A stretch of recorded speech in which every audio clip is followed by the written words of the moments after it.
Sebenarnya tidak ada dalil yang sharih yang mewajibkan kita menghormati dan memuliakan keturunan Nabi. Tidak ada.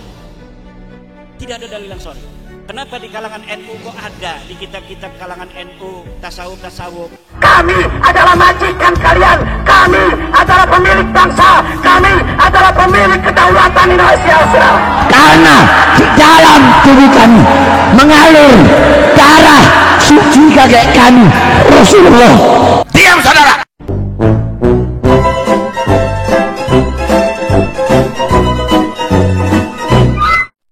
Assalamualaikum warahmatullahi wabarakatuh. Waalaikumsalam warahmatullahi wabarakatuh. Alhamdulillah, pada kesempatan siang hari ini kita kerawuhan Yai Imad dan alhamdulillah kita mendapatkan pencerahannya. Namun di sini saya mau bertanya tentang yang selama ini Mbak Alawi itu kan udah terputus, itu otomatis palsu. Terus yang saya tanyakan itu, yang asli yang ada di Indonesia ini itu marganya apa dan siapa-siapa, biar untuk membedakan yang asli sama yang palsu.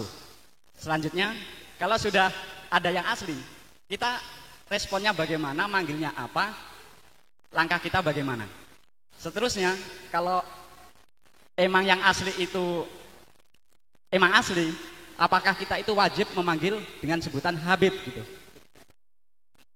Kalau nanti kita nggak memanggil Habib, nanti kita kedosan juga, maksudnya kan gitu. Nggak syiar soalnya. Nah, saya di sini mau minta pencerahan tentang hal itu. Sebelumnya mohon maaf ya Imad atas pertanyaan inilah. Mungkin itu aja dari kami. Wassalamualaikum warahmatullahi wabarakatuh. Waalaikumsalam. Siapa namanya tuh? Asmane Ahmad Sugianto. Ahmad Sugianto. Kang Ahmad Sugianto. Kita pada prinsip awal tadi bahwa sebuah pengakuan intisab kepada Nabi yang belum diteliti yabqa alal asli, dia biarkan hukumnya seperti itu ala makana alaihi min qablu. Yang sudah saya teliti itu hanya Ba'lawi. Yang saya teliti hanya Ba'lawi, bahwa Ba'lawi bukan turun Nabi. Nah, selain itu maka kita biarkan kepada asalnya. Misalnya ada orang dari Al-Hasani, ya kan, sebagai keturunan Nabi. Tetapi selama ini dia tidak memberikan pengakuan di hadapan publik sebagai Al-Hasani. Ya biarin aja seperti itu. Dia mengaku sebagai keturunan Nabi di husnudzonni karena kita belum meneliti. Sikap kita, ya kita berikan namanya itu penghormatan lebih sedikit saja. Kenapa? Karena sebenarnya tidak ada dalil yang sharih yang mewajibkan kita menghormati dan memuliakan keturunan Nabi. Tidak ada. Tidak ada dalil yang sharih. Kenapa di kalangan NU kok ada, di kitab-kitab kalangan NU tasawuf? Itu adalah mimbabil adab.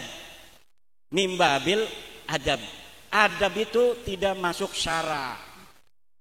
Jadi bukan babnya bab apa namanya wajib, haram, sunnah, apa mubah, itu bukan. Tapi hanya adab saja. Adabnya begitu. Nah, kalau dalilnya dari Al-Quran kan banyak tuh orang. La as'alukum alaihi ajra illal mawaddata fil qurba. Ini tafsirun muhtamilun. Fil qurba ini lihat di dalam Ibnu Katsir, Al-Qurtubi, Tobari. Maknanya banyak ayat ini. Nabi itu, wahai orang Mekah, hai orang Quraisy, aku tidak mengharapkan gaji, upah dari dakwah ini illal mawaddata fil qurba, kecuali cintai aku karena aku masih kerabatmu. Aku berdakwah ini jangan sampai aku disakiti karena aku ini masih kerabat kamu. Cintai aku sebagai kerabat kamu. Itu tafsir pertama. Tafsir yang kedua, illal mawaddata fil qurba, kecuali engkau sayangi kurbaku, yaitu istri, anak, sepupu-sepupu Nabi. Nah, kalau sekarang keturunan apa masuk kepada kurba? Tidak, kurba itu artinya dekat. Saya dengan Ki Suparman sekarang ini adalah qarib. Kalau Kiai Suparman ke sini namanya akrab. Kalau perempuan namanya kurba, lebih dekat. Mimba bifu'la. Kalau mudzakkar akrab, kalau muannas kurba. Nah, itu Jadi tidak ada dalil. Al-Quran yang sering dipakai dalil sebagai kedalil mencintai zuriat Nabi bisa diuji di dalam meja ilmiah, itu tidak sharih. Tidak sharih. Hadis tentang ulama itu tidak 1, 2, ratusan yang kewajiban menghormati ulama. Akrimul ulama fa innahum indallahi kurama. Itu di dalam hadis. Muliakan ulama karena mereka di sisi Allah mulia. Ini enggak dipakai. Ulama yang ngajarin wudu, ngajarin Quran, kadang-kadang disepelekan ketika Habib itu sudah datang. Padahal yang ngajarin dia wudu, ngajarin dia sholat itu kiai-kiai kampung. Kiai kampung gak dihormatin. Kadang-kadang manggil Habib itu guru saya, Habib Anu. Padahal dia gak ngaji apa-apa sama Habib itu. Yang dia pinter seperti itu karena dia mondok di pesantren, gurunya gak disebut. Kenapa? Gurunya gak terkenal. Dia malu nyebut nama gurunya, naudzubillah. Banyak hari ini Pak begitu, kiai-kiai pada nangis jiwanya mengetahui adab murid-muridnya terhadap dirinya, karena apa yang dia ikhlaskan bukan dia meminta dia muridnya untuk menghormati dia, tapi kok saya tidak berhasil mendidik anak saya tidak berhasil mendidik murid saya, hatinya jiwanya kok gampang amat. Saya ini Pak, kalau di depan kiai saya tidak mau ngomongin kiai lain. Misalnya ngalem kiai-kiai lain, gak mau saya. Di hadapan kiai saya yang dia adalah ngajarin saya segala-galanya, dialah yang paling mulia. Makanya saya, walaupun orang itu mengenal Abu Yadim Yati lebih hebat dari kiai lainnya di Banten, tapi karena saya pertama ngajinya sama Yai Sanwani itu yang saya sebutkan pertama kali, karena beliaulah yang mengajar pertama kali. Baru guru-guru lainnya sesuai dengan kode waktu yang dimana saya belajar di situ. Tidak yang lebih hebat dulu kita taruh, enggak begitu. Karena pangkat di sisi Allah mah hanya Allah yang tahu. Sedangkan kita mah manfaat pertamanya dari kiai kita di kampung itu. Maka dialah yang harus kita muliakan lebih dari yang lainnya. Walaupun menurut orang banyak kiai ini kalah dengan kiai itu, kan orang kampung begitu. Tapi kita mah tidak begitu. Penghormatan kita kepada kiai kampung kita yang mengajari Al-Quran harus lebih. Guru ngaji saya kecil masih hidup Pak.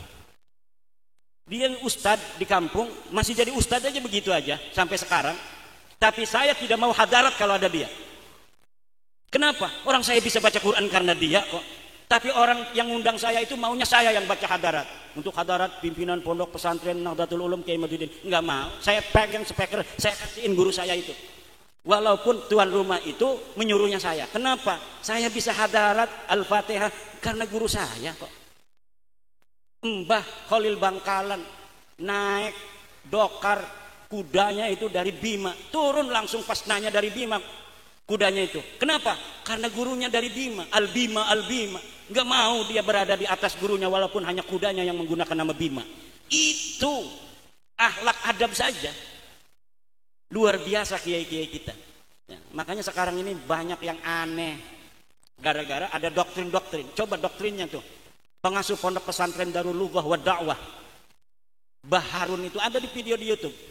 Kiai-kiai itu jangan sampai ada perasaan lebih tinggi dari para habaib, karena di habaib ini ada darahnya Rasulullah Muhammad sallallahu alaihi wasallam. Apa mau kita naruh anak di seorang pimpinan pesantren yang doktrinnya anak kita akan terus jadi budak dia? Nggak bisa. Goblok kalau ada orang yang naruh anaknya itu di pondok pesantren model begitu. Kita bukan sedang memondokin anak jadi ulama, tapi kita sedang menjadikan anak kita budak-budak orang lain di masa depan. Dia akan selamanya anak turunannya jadi budak. Makanya sekarang kenapa saya tidak lagi baca kitab-kitab Ba'lawi? Karena mereka orang-orang Ba'lawinya itu selalu mengatakan masih baca kitab Risalatul Mu'awanah tapi membatalkan nasab Ba'lawi. Kitab banyak kata saya. Kalau saya tidak suudon kepada siapa pengarang Risalatul Mu'awanah, tapi orang-orang yang ada di zaman sekarang ngundat-ngundat bil manni wal adza. Oleh karena itu saya tidak mau lagi baca kitab-kitab Ba'lawi. Masih banyak kitab-kitab yang lain, ribuan kitab yang dalam genre yang sama yang bisa kita ambil barokah dan manfaatnya tanpa keluarganya ngundat-ngundat kepada saya. Tidak mau saya murid-murid saya nanti masa depan ila yaumil qiyamah jadi terus diundat-undat. Kamu enggak bakal barokah. Karena Sulamut Taufik yang kamu aji itu adalah Ba'lawi. Guru kamunya itu membatalkan Ba'lawi. Tidak mau saya digituin anak murid saya. Saya akan jadikan anak murid saya anak-anak merdeka di masa depan. Saya tidak mau lagi ngaji kitab-kitab Ba'lawi. di pondok pesantren saya. Kenapa? Karena orang-orang yang hidup di masa sekarang dari Ba'lawi ngundat-ngundat terus daripada Ba'lawi. Ngundat-ngundat terus kepada santri-santri kita ila yaumil qiyamah. Anak-anak kita tidak akan pernah merdeka di masa depan. Marhaba, saya udah nggak mau lagi marhaba al Habib. Kenapa? Mereka yang ada di zaman sekarangnya ini ngundat-ngundat, marhabanya dipakai, nasabnya dibatalin. Emang hanya marhaba cara ente yang ada? Kita juga punya marhaba. Nggak mau saya pakai marhaban Habib. Kenapa? Karena mereka ngundat-ngundat itu. Mereka merasa berjasa dengan itu dan mengambil manfaat dari apa yang telah dilakukan oleh leluhur mereka. Oleh karena itu, sekarang kita deklarasikan, tidak lagi saya akan membaca kitab ente, tidak lagi saya akan membaca atau marhaba dengan marhaban ente. Kenapa? Saya mau menyelamatkan anak murid dan anak keturunan saya ila yaumil qiyamah supaya tidak jadi budak-budak mereka itu.